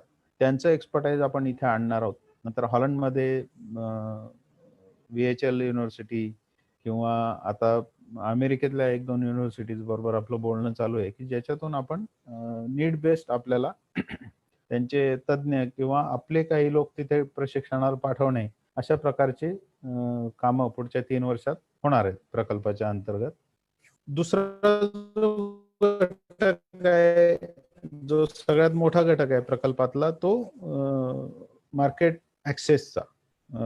कृषी व संलग्न व्यवसाय वृद्धीसाठी व व्यापक बाजारपेठ प्रवेशासाठी मार्केटशी जोडण्यासाठी जे सहाय्य लागेल ते या उपघटकांमध्ये उपलब्ध आहे. आता याच्यामध्ये पहिला जो आहे तो थेट मार्केट लिंकेजसाठी सपोर्ट आहे. त्याच्यामध्ये 2 प्रकार आहेत जे आपण पुढे बघणार आहोत. एक प्रॉडक्टिव्ह पार्टनरशिप आणि दुसरा मार्केट ॲक्सेस प्लॅन. त्याचे डिटेल्स आपण पुढे बघू. नंतर नाविन्यपूर्ण भागीदाऱ्या आहेत. इनोव्हेटिव्ह काही प्रोजेक्ट कोणाला करायचा असेल, आता crop area assessment, yield assessment, त्याच्यानंतर कीड रोगाची कुठे प्रादुर्भाव होत असेल तर त्याचा अंदाज, अशा याच्यासाठी सॅटेलाइटचा वापर किंवा ड्रोनचा वापर, अशा काही टेक्नॉलॉजीज पुढे आल्या आहेत. त्याच्यानंतर प्रोसेसिंगमध्ये, मार्केटिंगमध्ये अनेक टेक्नॉलॉजीज पुढे आल्या आहेत. तर त्या आपल्या व्हॅल्यू चेनमध्ये सपोर्टिंग असतील तर त्यांना आपण या नाविन्यपूर्ण भागीदारांमध्ये आपण सपोर्ट करणार आहोत. नंतर priority investment in public infrastructure. आता याच्यामध्ये 2 गोष्टी आहेत. एक तर महाराष्ट्र राज्य कृषी पणन मंडळ जे आहे ते निर्यातीसाठी काम करतं. निर्यात सुलभ व्हावी राज्यातून म्हणून, शेतमालाची निर्यात सुलभ व्हावी म्हणून ज्या काही फॅसिलिटीज लागतील बंदराजवळ म्हणा किंवा उत्पादन केंद्राजवळ म्हणा, त्या महाराष्ट्र राज्य कृषी पणन मंडळाच्या मार्फत उभ्या करण्यासाठी या प्रकल्पातून काही सहाय्य केलं जाईल. आणि दुसरा एक महत्त्वाचा प्रकल्प कापूस पिकासाठी आहे, जो कॉटन फेडरेशन राबवणार आहे. त्याचे डिटेल्स सुद्धा आपण पुढे बघू. तो कापसाचं उत्पादन आणि विक्री व्यवस्था याच्यामध्ये काम करणार आहे. तो एक महत्त्वाचा उपघटक याच्यामध्ये आहे. नंतर क्षमता विकासाचा कार्यक्रम आहे. जे काही सहभागी संस्था आपल्याकडे शेतकऱ्यांच्या संस्था येतील, त्यांच्या क्षमता विकास करण्यासाठी आपण एक स्वतंत्र तरतूद ठेवलेली आहे. त्याच्यानंतर कृषी उद्योजक जे मूल्य साखळीमध्ये महत्त्वाचं काम करतात, प्रक्रिया म्हणा किंवा विक्रीमध्ये, त्यांना टेक्निकल सपोर्ट, याच्यामध्ये आपण सबसिडी देणार नाही, परंतु टेक्निकल सपोर्ट देऊ. जो डीपीआर तयार करणे किंवा मार्केटचा अभ्यास करणे याच्यासाठी असेल, आणि फायनान्शियल सपोर्ट या लोकांना दुसरीकडून दुसऱ्या योजनेमधून मिळू शकेल, याच्यातून कन्व्हर्जन्स मधून. नंतर मगाशी मी उल्लेख केला पथदर्शी शहरी अन्न पुरवठा व्यवस्था, याच्यामध्ये पुणे शहराची आपण निवड केलेली आहे, ज्याच्यामध्ये रेसिड्यू फ्री शेतमाल आणि ऑर्गॅनिक शेतमाल याची विक्री इतर शेतमालाच्या बरोबरीने रिलायन्स सारख्या संस्था आणि आपले शेतमाल आठवडी बाजार जे आहेत त्यांच्या माध्यमातून केली जाईल. आणि शहरी भागातल्या ग्राहकांची जनजागृती की रेसिड्यू फ्री शेतमाल कसा चांगला आहे किंवा ऑर्गॅनिक माल तुम्ही का घेतला पाहिजे याबद्दलची जनजागृती विविध माध्यमातून केली जाईल, असा एक छोटासा प्रकल्प आहे. आणि याला रिस्पॉन्स चांगला मिळाला तर हा राज्याच्या इतर शहरांमध्ये त्याचा विस्तार केला जाईल. आणि सगळ्यात याच्यातला एक महत्त्वाचा घटक जो आहे तो ॲक्सेस टू फायनान्स किंवा पतपुरवठा संधी वृद्धी. आता याच्यामध्ये शेतकरी उत्पादक कंपन्यांसारख्या घटकांना बँकेकडून लोन मिळायला बरीच अडचण जाते, ती सोडवण्यासाठी आपण याच्यामध्ये काम करणार आहोत. नक्की काय काम करणार आहोत ते आपण पुढच्या डिटेल स्लाइडमध्ये बघू. आणि तिसरा जो महत्त्वाचा घटक आहे तो रिस्क मिटिगेशनच्या संदर्भातला आहे, ज्याच्यामध्ये एकतर मार्केटिंगमध्ये आपल्याला प्राइस फोरकास्ट किंवा निर्णय घेण्यासाठी जी माहिती लागते दोन वेळेला, एक तर पेरणीच्या वेळेला आपल्याला जेव्हा पेरणीचा निर्णय घ्यायचा असतो तेव्हा कुठलं पीक पेरावं किंवा कुठलं कॉम्बिनेशन असावं, कुठल्या पिकाला या सीझनमध्ये भाव चांगला असेल या संदर्भातली माहिती शेतकऱ्यांना मिळणं आवश्यक आहे. म्हणजे आपण जर कॉटनचा विचार केला तर कॉटनचा मागच्या वर्षाचा स्टॉक किती, यावर्षी इतर देशांमधलं प्रोडक्शन किती, त्याची मागणी किती असेल याचा विचार करून एक विश्लेषण आपल्या समोर येतं की कॉटनला यावर्षी डिमांड चांगली राहील. आणि असं होणार असेल तर मग कॉटन लावणं फायदेशीर, अशा प्रकारचा मेसेज आपण देऊ शकतो. असंच सोयाबीनच्या बाबतीत होऊ शकतं. तर आणि फ्युचर्सचे जे रेट्स आहेत ते सुद्धा याच्यामध्ये विचारात घेतले जातात. तर अशी सर्व्हिस कृषी विभागामार्फत शेतकऱ्यांना दिली जावी, एक तर पेरणीच्या वेळेला आणि दुसरी कापणीच्या वेळेला, जेव्हा मालाची विक्री करावी की त्याला गोडाऊनमध्ये ठेवून थोडे दिवस वाट बघावी, अशा स्वरूपाचा सल्ला. या दोन प्रकारचे सल्ले देण्यासाठी एक मार्केट इंटेलिजन्स सर्व्हिस आपण सुरू करणार आहोत कृषी विभागाच्या अंतर्गत, आणि ती सुद्धा प्रकल्प संपल्यानंतर सुद्धा कायमस्वरूपी कार्यरत राहील अशी रचना त्याची असणार आहे. दुसरा जो भाग आहे तो धान्य गोदाम आधारित उपप्रकल्प, हा या उपघटकाचा सर्वात मोठा भाग आहे, ज्याच्यामध्ये मगाशी मी उल्लेख केला की प्रायमरी कोऑपरेटिव्ह जे आहेत गावातले, ज्यांच्याकडे गोडाऊन्स आहेत 500 मेट्रिक टन 1000 मेट्रिक टनाचे, ते गोडाऊन्स मध्ये सुधारणा करून त्याच्यात शेतकऱ्यांनी माल ठेवल्यानंतर वेअरहाऊस रिसीट जनरेट करण्याची व्यवस्था खाजगी क्षेत्रात काम करणारे जे कोलॅटरल मॅनेजमेंट एजन्सीज आहेत त्यांच्या मदतीने केली जाईल. आणि ही जी वेअरहाऊस रिसीट जनरेट होईल त्याच्या अगेन्स्ट बँकेतून लोन मिळवून देणे ही सुद्धा जबाबदारी या कोलॅटरल मॅनेजमेंट एजन्सीची असेल, जेणेकरून शेतकरी आपला माल तयार झाल्यानंतर ह्या गोडाऊन्समध्ये गावातच साठवून ठेवू शकतील, त्याच्या अगेन्स्ट लोन घेऊ शकतील, जेणेकरून मार्केटमध्ये विक्री करण्याची त्यांची लगेच पैशाची आवश्यकता असेल तर ती भागेल. आणि तिसरा भाग याच्यामध्ये होईल तो या मालाची विक्री तिथूनच होईल अशी व्यवस्था. म्हणजे अदरवाईज आपण गोडाऊनमध्ये माल ठेवला तर तो काढून आपल्याला परत एपीएमसी मध्ये न्यावा लागतो. म्हणजे तो माल काढणे, त्याचं ट्रान्सपोर्ट, चढाई उतराई हे सगळं करून पुन्हा एपीएमसीचे मार्केट चार्जेस हे सगळे करायला परवडत नाही. तर ते चार्जेस आपल्याला लागू नये म्हणून या गोडाऊन मधूनच वेअरहाऊस रिसीटच्या आधारावरच आपण त्याची ऑनलाईन विक्री एकतर इनामच्या माध्यमातून किंवा फ्युचर्स किंवा स्पॉट ट्रेडिंगच्या प्लॅटफॉर्मवर आपल्याला कशी करता येईल, असे उपक्रम आपण या उपघटकामध्ये राबवणार आहोत. आणि तिसरा भाग जो आहे याच्यातला तो बाजार मूल्य जोखीम व्यवस्थापन किंवा प्राइस रिस्क मॅनेजमेंट. याच्यामध्ये शेतकऱ्यांपेक्षा राज्याने करण्याच्या गोष्टी जास्त आहे, की आपल्याला माहिती आहे, की राज्य शासन बरेचदा कांदा, तूर अशा काही वस्तू खरेदी करतात किंवा आपल्या रेशन सिस्टमसाठी आपण गहू, तांदूळ खरेदी केलेला असतो. आपल्या राज्यात कमी होतो. परंतु तुरीची खरेदी आपल्या राज्याने काही वर्षापूर्वी मोठ्या प्रमाणात केली. अजूनही आपण कापूस खरेदी करतो. एकदा हा कापूस खरेदी केल्यावर राज्य शासनाला त्याच्यात तोटा होण्याचा संभव असतो, की आपण एम-एस-पीवर हा माल घेतला आणि नंतर बाजारभाव मुळातच पडलेले असतात. म्हणूनच तो एम-एस-पीवर घ्यावा लागतो. मग नंतर तो मार्केटमध्ये काढला, तर इतका मोठा साठा मार्केटमध्ये आल्यावर परत भाव पडतात. तर ही जोखीम राज्य शासनाला असते. ती कशी मॅनेज करता येईल फ्युचर्सच्या माध्यमातून किंवा ऑप्शन्सच्या माध्यमातून, याचा अभ्यास आपण याच्यामध्ये करणार आहोत आणि त्याची व्यवस्था कशी उभी करता येईल राज्य शासनासाठी, जेणेकरून जो काही इन्व्हेस्टमेंट आपल्याला राज्याला याच्यामध्ये करावी लागते, ती कमीत कमी कशी करता येईल, याचा अभ्यास याच्यामध्ये करणार आहोत. आणि चौथा जो भाग याच्यातला आहे तो प्रकल्प व्यवस्थापनाचा आहे, ज्याच्यामध्ये प्रकल्पासाठी लागणारी जी यंत्रणा आहे, सल्लागार असतील किंवा मनुष्यबळ असेल, त्याच्यावर खर्च याच्यामधून केला जाईल. तर असे हे महत्वाचे घटक आहेत प्रकल्पाचे. याच्यामध्ये शेतकऱ्यांच्या सहभागाचे घटक नक्की कुठले, हे आपण अगदी थोडक्यात बघू आणि मग आपण प्रश्नोत्तरांकडे वळू. मगाशी मी उल्लेख केला, की मार्केट लिंकेजसाठी 2 प्रकल्प आहेत. एक तर उत्पादक भागीदारी उपप्रकल्प आणि दुसरं मार्केट ॲक्सेस सब प्रोजेक्ट.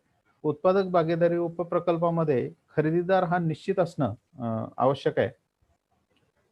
आपल्या शेतमालाचा एक्सपोर्टर म्हणा, प्रोसेसर म्हणा, कुठलातरी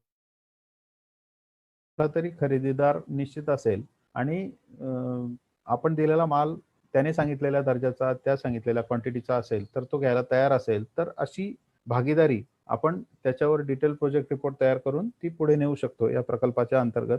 आणि याच्यामध्ये मगाशी उल्लेख केलेले जे सगळे समुदाय आधारित शेतकऱ्यांच्या संस्था आहेत, CBOज मी आपल्याला जे सांगितले, एफ-पी-सीज आणि CMRC, CLF, गाव समूह, त्याचबरोबर यंत्रणेकडे नोंदणी झालेले उत्पादक गट, हे सगळे सहभागी होऊ शकतात. अशी भागीदारी आपल्याकडे तयार असेल, तर तातडीने आपण त्याच्यावर प्रकल्प अहवाल तयार करायला सुरुवात करू शकतो. याच्यामध्ये 2च महत्त्वाच्या अटी आहेत. एक तर संस्था नोंदणीकृत असावी, हे तर आहेच. भागधारक शेतकरी जे आहेत त्या संस्थेचे वर्षाची 5 वेतन आणि बँकेची थकबाकीदार नसावी. ते मूलभूत निकष आहेत.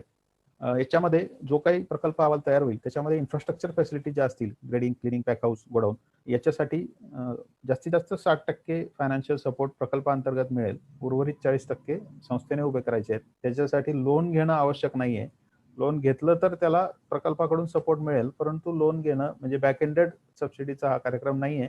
तर संस्थेने स्वतः पैसे उभे केले भागधारकांकडून म्हणा किंवा इतर कुठल्याही मार्गाने, तर प्रकल्पाला चालणार आहे. प्रकल्पाची सरासरी किंमत साधारण आम्ही जो अभ्यास केला त्याप्रमाणे 3 कोटी रुपयाच्या आसपास येते, परंतु 10 कोटी रुपयापर्यंतचे प्रकल्प सुद्धा होऊ शकतात. एकूण 350 कोटी रुपये याच्या अंतर्गत प्रकल्पामध्ये उपलब्ध आहेत आणि त्याच्यामध्ये गरज पडली तर वाढ करता येणं सुद्धा शक्य आहे. आता कुठल्या गोष्टींसाठी मदत मिळेल, तर खरेदीदाराला आवश्यक अशा उत्पादन करण्यासाठी जे काही सहाय्य लागेल, अवजार उपकरणांपासून तर गोडाऊन आणि पोस्ट हार्वेस्टच्या सुविधा, या सगळ्या याच्यामध्ये प्रकल्पामध्ये प्रस्तावित करता येतील. त्याच्या व्यतिरिक्त प्रशिक्षणाचा जो भाग आहे, तो 100% प्रकल्पाकडून दिला जाईल. आता उदाहरणार्थ जर आपण बघितलं तर अपना बाजार ही खरेदीदार संस्था, सहकारी संस्था आहे, रिटेलिंग करणारी, आणि कळंब महिला उत्पादक कंपनी यवतमाळ यांच्यामधला एक प्रकल्प आम्ही पायलट तत्वावर तयार केलेला आहे, जे डाळ मिल याच्यामध्ये टाकणार आहेत आणि जी काही डाळ तयार होईल ती अपना बाजारमधून त्याची विक्री होणार आहे. तर याच्यासाठी एक आपण जर पाहिलं 43 लाख रुपयाचा हा प्रकल्प आहे, ज्याच्यामध्ये डाळ मिलची यंत्रसामुग्री आणि बांधकाम, विद्युतीकरण खर्च यांचा समावेश आहे. आणि त्याचबरोबर कृषी विस्तार सेवा, जी आपण प्रशिक्षणाचा भाग आहे शेतकऱ्यांच्या, तो मूल्य साखळी विकास शेतीशाळा राबवणार आहोत. तो 13 लाख रुपये खर्चाचा भाग आहे. तर असा हा एकंदरीत 55.98 लाख रुपयाचा प्रकल्प आहे. असे प्रकल्प आपण करू शकतो. हा लहान प्रकल्प मी आपल्याला दाखवला. असेच 5-6 कोटी रुपयाचे प्रकल्प सुद्धा आपण तयार केलेले आहेत, एक अनुभव म्हणून. दुसरा जो भाग आहे तो ज्या वस्तूसाठी आपल्याला खरेदीदार निश्चितपणे माहीत नसतो, परंतु बाजारपेठ माहीत असते, की निर्यातीसाठी आपल्याला माहिती आहे युरोपमध्ये आपल्याला माल निर्यात करायचा असेल तर ग्लोबल गॅप सर्टिफिकेशन लागतं आणि ते आपण वेगवेगळ्या निर्यातदारांच्या माध्यमातून किंवा स्वतः सुद्धा निर्यात करू शकतो. तर असं जेव्हा आपल्याला मार्केट माहीत असेल किंवा दिल्ली मार्केटला एखादा शेतमाल अमुक प्रकारचा लागतो, अशा प्रकारचे निकष आपल्याला माहिती आहेत किंवा बांगलादेशमध्ये कुठल्या प्रकारचा कांदा जातो, कुठल्या प्रकारचा संत्रा जातो हे आपल्याला माहिती आहे किंवा माहीत नसलं तरी आपण अभ्यास करून ते काढू शकतो. तर असं जिथे असेल तिथे आपण मार्केट ॲक्सेस प्लॅन करू शकतो. खरेदीदार अनेक आहेत, परंतु निश्चितपणे माहीत नाही, परंतु बाजारपेठ माहिती आहे. तर त्यासाठी जे काही करावं लागेल ते या उपप्रकल्पाच्या अंतर्गत आपण करू शकतो. लाभार्थी अर्थातच तेच आहेत आणि पात्रतेचे निकष मात्र थोडेसे बदलले आहेत. मार्केट ॲक्सेस प्लॅन हा थोडा प्रॉडक्टिव्ह पार्टनरशिपपेक्षा मोठा असेल असं अपेक्षित आहे. म्हणून याच्यामध्ये फळं भाजीपाल्याचे उपप्रकल्प असतील तर किमान लाभार्थी शेतकरी त्या संस्थांचे, एक किंवा अधिक संस्थांचे 750 असावेत किमान आणि धान्य आधारित उपप्रकल्प असेल तर 2000 असावेत अशी अट आहे आणि किमान वार्षिक उलाढाल ही 25 लाखाची असावी अशी अट आहे. बाकी सर्व गोष्टी अधिकतम फायनान्शियल सपोर्ट जो आहे तो 60%, बँक लोनची अट नाही. साधारणपणे 2.5 कोटीपासून 10 कोटी रुपयापर्यंतचे प्रकल्प याच्यामध्ये होऊ शकतात आणि जे काही सपोर्ट प्रॉडक्टिव्ह पार्टनरशिपमध्ये उपलब्ध होता, पोस्ट हार्वेस्ट आणि प्रोडक्शन रिलेटेड इन्फ्रास्ट्रक्चर, तो याच्यामध्ये सुद्धा साधारणपणे सारखेचे प्रकल्प आहेत. फक्त फरक एकच आहे की खरेदीदार निश्चित आहे प्रॉडक्टिव्ह पार्टनरशिपमध्ये आणि मार्केट ॲक्सेस प्लॅनमध्ये बाजारपेठ निश्चित आहे. हा महत्त्वाचा फरक आहे. आता या दोन्ही घटकांना सपोर्ट करण्यासाठी म्हणून मगाशी मी आपल्याला दाखवलं की मूल्य साखळी विकास शाळा ही संकल्पना आपण राबवतो आहोत, जी हॉलंडमधल्या VHL युनिव्हर्सिटीच्या कडून आपण आपले काही लोक शिकून आलेत. तर याच्यामध्ये शेती शाळा जी आपण आत्ता राबवतो वेगवेगळ्या पिकांसाठी, त्या शेती शाळेचंच हे एक प्रकारचं एक्सटेन्शन आहे आणि याची सुरुवात ही टेक मार्केट मीट पासून होते, ज्याच्यामध्ये त्या पिकाशी संबंधित सर्व घटक इनपुट पासून तर बायर्स पर्यंत म्हणजे खरेदीदारांपर्यंत हे सगळे एकत्र येतात आणि त्या पिकांच्या गरजांबद्दल चर्चा करतात. तिथून पुढे या पिकाच्या वर काय काम करायचं याची दिशा ठरते टेक मार्केट मीटमध्ये. नंतर काही पीक प्रात्यक्षिका आपण त्याच्या अंतर्गत घेतो, जसं शेती शाळेमध्ये घेतो. या पीक प्रात्यक्षिकांवर आठवड्याला किंवा 15 चर्चा मेंबर शेतकऱ्यांच्या होतात, ज्याच्यामध्ये एक्सपर्ट्स येऊन मार्गदर्शन करतात आणि प्रशिक्षण, अभ्यास दौरे हे सगळे याच्यामध्ये समाविष्ट आहेत. तर अशा प्रकारची ही मूल्य साखळी विकास शाळा प्रत्येक उपप्रकल्पासाठी प्रॉडक्टिव्ह पार्टनरशिप असेल किंवा मार्केट ॲक्सेस प्लॅन असेल याच्यासाठी आपण राबवणार आहोत. तिसरा जो प्रकार आहे तो धान्य गोदाम आधारित प्रकल्पांचा, ज्याच्यामध्ये मगाशी मी सांगितलं की गोडाऊन ज्यांच्याकडे असेल अशी संस्था आपण आधी निवडतोय आणि हे प्रकल्प यशस्वी झाले की प्रकल्पाच्याच पुढच्या टप्प्यामध्ये शेतकरी उत्पादक कंपन्यांना किंवा इतर जे समुदाय आधारित संस्था आहेत त्यांना गोडाऊन उभारणीसाठी परवानगी दिली जाईल. परंतु पहिल्या टप्प्यामध्ये आपण जिथे गोडाऊन्स आहेत सुधारणा करून वापरता येतील त्यांना प्राधान्य देतोय. याच्यामध्ये साठवणूक सुविधा चांगली देणं, सायंटिफिक स्टोरेज आणि गोदाम पावती तिथून तयार करणं आणि त्या पावतीच्या आधारे बँकेकडून लोन आणि जो काही शेतमाल साठवलेला आहे त्याची ऑनलाईन सुलभपणे विक्री, असे 4 घटक याच्यामध्ये राबवले जातील. लाभार्थी संस्था निवडीच्या प्रक्रियेबद्दल आता सगळ्यांना उत्सुकता असेल की स्मार्ट प्रकल्पामध्ये सहभागी कसं व्हायचं. तर या प्रकल्पात सहभागी होण्यासाठी म्हणून आपण शेतमालाचे खरेदीदार आणि शेतकऱ्यांच्या संस्था, समुदाय आधारित संस्था ज्या मी मागाशी उल्लेख केला, त्यांच्याकडून एका जाहिरातीद्वारे प्रस्ताव मागवणार आहोत आणि हे साधारणपणे आत्ताच्या प्लॅनिंगनुसार ऑगस्टच्या पहिल्या किंवा दुसऱ्या आठवड्यात ही जाहिरात प्रसिद्ध होईल. एकदा जाहिरात प्रसिद्ध झाली की त्याची ऑनलाईन सिस्टम आपण ठेवणार आहे की जी काही माहिती आपल्याला भरायची ती सगळी ऑनलाईन भरायची आणि आपल्याला जे सपोर्टिंग डॉक्युमेंट म्हणजे रजिस्ट्रेशनचं सर्टिफिकेट असेल किंवा इतर काही फायनान्शियल डॉक्युमेंट असतील, हे ऑनलाईनच अपलोड करायचे आणि त्याचा आपण प्रकल्पाच्या स्तरावर, राज्य स्तरावर छाननी करू. छाननीमध्ये आपल्याला 2 गोष्टी दिसून येतील. एक तर काही शेतकरी संस्था आणि खरेदीदार हे एकत्रितपणे अप्लाय करतील. त्यांचा प्रकल्प अहवाल तयार करायला आपले सल्लागार तातडीने सुरुवात करतील. जर तो जी मूलभूत संकल्पना आहे, ती पुढे नेण्यायोग्य असेल तर. ते करण्यासाठी एक समिती असणार आहे, त्याच्यावर निर्णय घेण्यासाठी. काही प्रस्ताव असे येतील, की फक्त खरेदीदाराने प्रस्ताव दिला आहे, की अमुक वस्तू अमुक भागातून खरेदी करायची आहे. आणि काही शेतकऱ्यांच्या संस्था असतील, की आमच्याकडे विक्रीसाठी हा माल तयार आहे. यांची सांगड घालण्याचं काम आपण राज्य स्तरावर करणार आहोत. खरेदीदाराला आवश्यक असलेली वस्तू कुठल्या संस्थेकडे अवेलेबल आहे, त्याची सांगड घालून मग त्यांच्यात बोलणी घडवून आणून मग त्यांचा प्रकल्प संयुक्तपणे पुढे नेला जाईल. तर अशा या 2 टप्प्यामध्ये हे प्रकल्प स्वीकारण्याचं काम पुढे जाणार आहे. नंतर मग त्याचं जे प्रोसेसिंग आहे, मुळात जो कन्सेप्ट आपल्याकडे तयार होईल, शेतकरी उत्पादक कंपन्यांचा आणि खरेदीदारांचा एकत्रितपणे, त्याची छाननी एका तज्ञ पॅनलकडून आणि राज्यस्तरीय समितीकडून केली जाईल, की कारण आपण उद्दिष्टामध्ये बघितलं, की मूल्य साखळ्या कॉम्पिटिटिव्ह असाव्या. हे तर कॉम्पिटिटिव्ह आहेत की नाही, हे ही समिती तपासेल. बाजारपेठेत ही मूल्य साखळी तग धरू शकेल का? याची खात्री झाल्यावरच आपण हा प्रकल्प पुढे नेणार. म्हणून जे काही पात्र प्रकल्प संकल्पना आहेत, त्यांच्यासाठी त्रयस्थ मूल्यांकन समितीद्वारे सुद्धा मूल्यांकनाची एक व्यवस्था ठेवलेली आहे, की विद्यापीठं म्हणा किंवा राष्ट्रीय पातळीवरच्या संस्था आहे, यांच्याकडे आपण सादरकर्त्यांचं नाव न घेता केवळ संकल्पना त्यांच्याकडे पाठवून ती त्यांच्याकडून मूल्यांकित करून घेणार आहोत आणि त्यावर मग जो काही सविस्तर प्रकल्प अहवाल तयार करायचा आहे, तो प्रकल्पाने नेमलेली सल्लागार संस्था करेल. त्यासाठी शेतकरी उत्पादक कंपन्यांना किंवा लाभार्थी संस्थांना वेगळा खर्च करायची आवश्यकता नाहीये. एकदा हे सविस्तर डिझाइन आणि आर्थिक अंदाजपत्रक तयार झालं, की मग शेतकऱ्यांनी आपला जो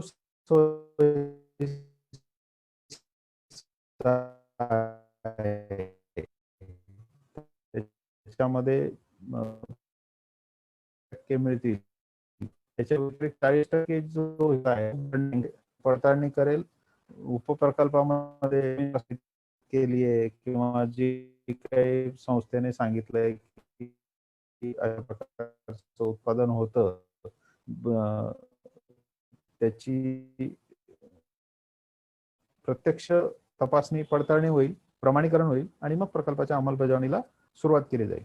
फायनली प्रकल्प अंमलबजावणी पूर्वी त्यांच्या अध्यक्षतेखाली आयुक्त कृषी यांच्या अध्यक्षतेखाली एक समिती आहे. ती या समितीला या सगळ्या प्रकल्पांना मंजुरी देईल आणि मग जी कोणी सहभागी यंत्रणा प्रकल्प पुढे नेणारी असेल, मग आत्मा असेल, MSRLM असेल, माविम असेल, त्या यंत्रणा या प्रकल्पांना पुढे नेतील.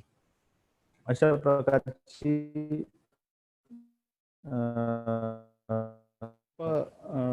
जे आमंत्रणाची प्रक्रिया मी तुम्हाला थोडक्यात सांगितली. प्रकल्प जे आपल्याला अपेक्षित आहेत ते राज्यातल्या सर्व जिल्ह्यांमधून आणि राज्यातल्या सर्व प्रमुख पिकांसाठी अपेक्षित आहेत. याच्यामध्ये कुठलाही जिल्हा वगळलेला नाही. फक्त ऊस आणि दूध या 2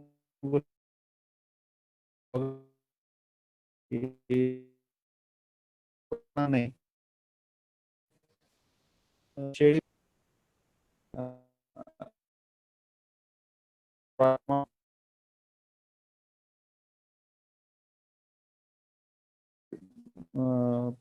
कुक्कुटपालन करतात आणि त्या अंड्यांना सुद्धा आता मोठी मागणी बाजारामध्ये आलेली आहे. ते आपण या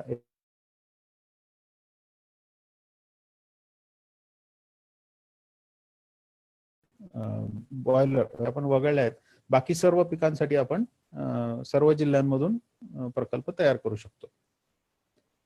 आता आपण गेल्या दीड वर्षापूर्वी पाहिलं असेल की 5 डिसेंबर 2018ला माननीय मुख्यमंत्र्यांच्या अध्यक्षतेखाली मुंबईला एक कार्यक्रम झाला होता, ज्याच्यामध्ये कंपन्यांसोबत सामंजस्य करार स्वाक्षरित केले होते. त्याचं पुढे काय झालं हा जर प्रश्न आपल्या समोर असेल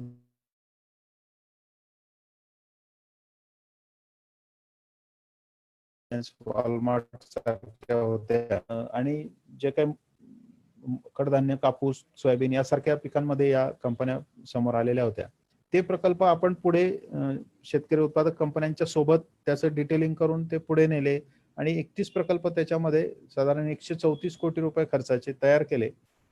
राज्याच्या 21 जिल्ह्यांमध्ये हे प्रकल्प आहेत आणि या खरीपामध्ये त्यांची अंमलबजावणी सुरू झालेली आहे. जिथे-जिथे हे प्रकल्प आहेत.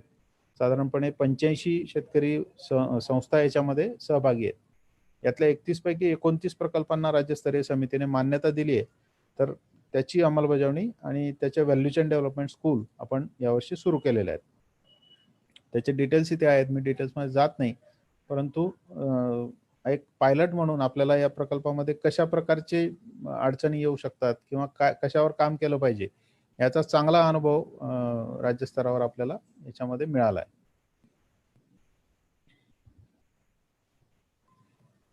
मार्केट इंटेलिजन्स सेल बद्दल मी तुम्हाला वेळेस मिळावं कृषी विभागाला किंवा राज्य शासनाला धोरणात्मक बाबींवर निर्णय घेण्यासाठी सहाय्य मिळावं म्हणून हा मार्केट इंटेलिजन्स सेल असणार आहे.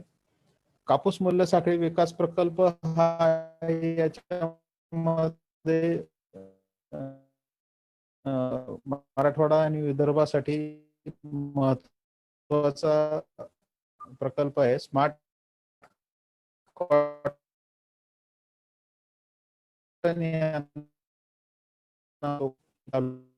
जवळपास 4 लाख. तर याच्यामध्ये जिनिंग आणि स्पिनिंग या ज्या दोन महत्वाच्या घटना कापूस उत्पादन केल्यानंतर घडतात. त्याच्यामध्ये जिनिंगला फारसा इश्यू नाही. जिनिंग मध्ये कचरा असला तरी तो त्याची गाठ बनते. परंतु जेव्हा धागा तयार करायला घेतला जातो तेव्हा या कापसामध्ये जे काही प्लास्टिकचे तुकडे आपण खताच्या गोण्यांमध्ये कापूस वेचतो त्याच्यात येणारे धागे किंवा घरामध्ये साठवलेला असतो तेव्हा त्याच्यात जाणारे केस, मानवी केस किंवा जनावरांचे केस किंवा इतर प्रकारचा काडी कचरा हा जर त्याच्यामध्ये आला किंवा लांब धाग्याचा आणि आखूड धाग्याचा असे कापूस मिक्स झाला तर स्पिनरला मोठा प्रॉब्लेम येतो. हे डोळ्यासमोर ठेवून कॉटन फेडरेशनने या प्रकल्पाची आखणी केली आहे की शेतकऱ्यांच्या गटाने एकाच प्रकारचा कापूस, एक व्हरायटी आपण म्हणत नाही परंतु एक प्रकार म्हणजे लांब धागा असेल तर लांबच धागा किंवा आखूड धागा असेल तर आखूड धागा याचं उत्पादन करावं. तो स्वच्छ ठेवावा कापूस आणि स्वच्छ कापसाचं वेगळं जिनिंग करून त्याच्या गाठी बनवल्या जाव्या. ज्यांना एक ब्रँडिंग केलं जाईल कॉटन फेडरेशन कडून. त्याला ट्रेसेबिलिटीसाठी एक रेडिओ फ्रिक्वेन्सी टॅग लावला जाईल आणि या सगळ्या प्रक्रियेची नोंद ब्लॉकचेनच्या माध्यमातून कॉटन फेडरेशन एका ऑनलाईन प्लॅटफॉर्मवर ठेवेल. जेव्हा ही ट्रेसेबिलिटी असलेली गाठ, रेडिओ फ्रिक्वेन्सी टॅग असलेली गाठ जगाच्या बाजारात विक्रीसाठी जाईल, जो ऑनलाईन प्लॅटफॉर्म सुद्धा कॉटन फेडरेशन तयार करणार आहे, तिची विक्री झाल्यानंतर तिला जो ऍडिशनल रेट मिळेल, एकतर एकसारख्या दर्जाचा कापूस आहे आणि स्वच्छ आहे म्हणून त्याचा जो लाभ आहे तो आपण त्या उत्पादक शेतकऱ्यांपर्यंत पोहोचवू शकू, अशी ही स्मार्ट कॉटन नावाची संकल्पना आहे. आणि ही जर या 12 जिल्ह्यात 60 तालुक्यांमध्ये यशस्वी झाली तर निश्चितपणे सगळं कापूस उत्पादन आपण याच्या अंतर्गत आणून कापूस क्षेत्रामध्ये प्रकल्पामुळे होऊ शकतं. शेतकऱ्यांचे गट तयार करून त्यांना एकसारख्या दर्जाचा कापूस उत्पादन करायला लावणे ही कृषी विभागाची जबाबदारी असणार आहे आणि मार्केटिंगची जबाबदारी कॉटन फेडरेशनने घेतलेली आहे.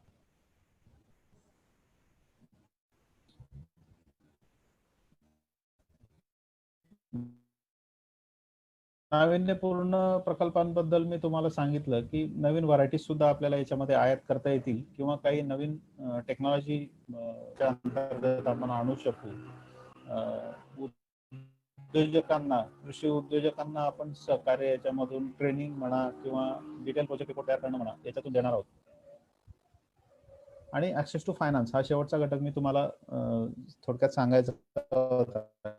आता आपण बघितलं की केंद्र शासनाने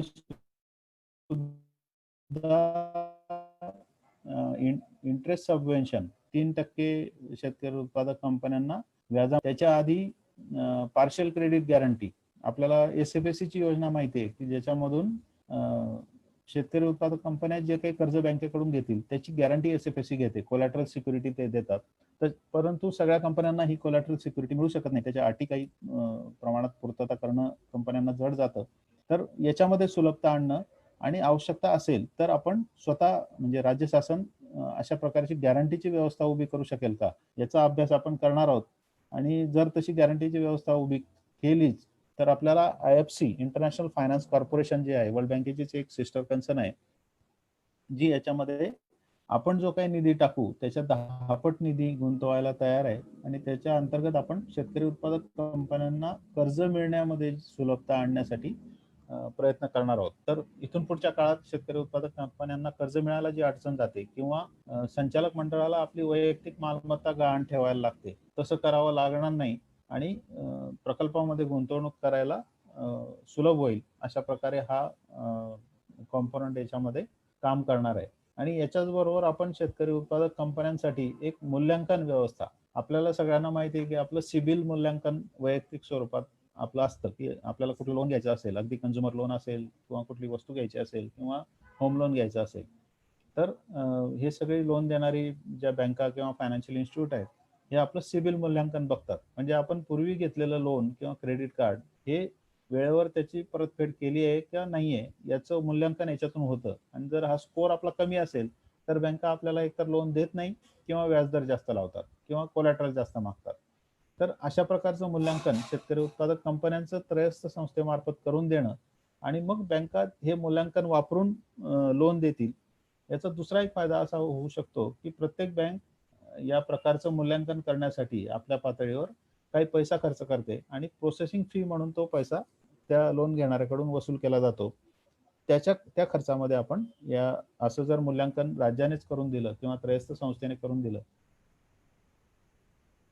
तर तो खर्च प्रोसेसिंगचा कमी होईल आणि शेतकरी उत्पादक कंपन्यांना कमी खर्च येईल लोन मिळवण्यासाठी, असं या प्रकल्पाचं याचं उद्दिष्ट आहे. तर असे हे महत्वाचे घटक याच्यामध्ये मी आपल्याला सांगितलेत. आपल्याला याच्यामध्ये काही शंका असेल किंवा प्रश्न विचारायचा असेल तर नक्की विचारा.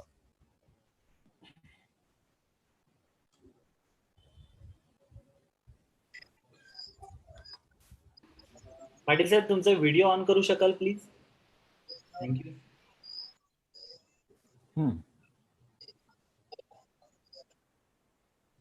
सर, आपल्याला फेसबुकला खूप काही प्रश्न आलेले आहेत, पण त्या सर्वांचं जे उत्तर आहे ते अगोदरच आपण आपल्या व्याख्यानातून दिलेलं आहे, त्यामुळे ते रिपीट करण्यात फारसं काही नाही. प्रत्येक प्रश्नाचं एकदम सविस्तर उत्तर आपल्या व्याख्यानातून गेलेलं आहे.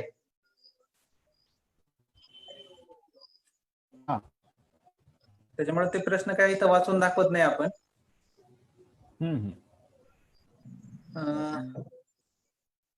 खूप सुंदर आणि ओघवत्या भाषेत आपण व्याख्यान दिलं, जे कृषी विभागातील कर्मचाऱ्यासोबत शेतकऱ्यांनाही समजेल इतक्या साध्या सोप्या भाषेत आजचं व्याख्यान झालं.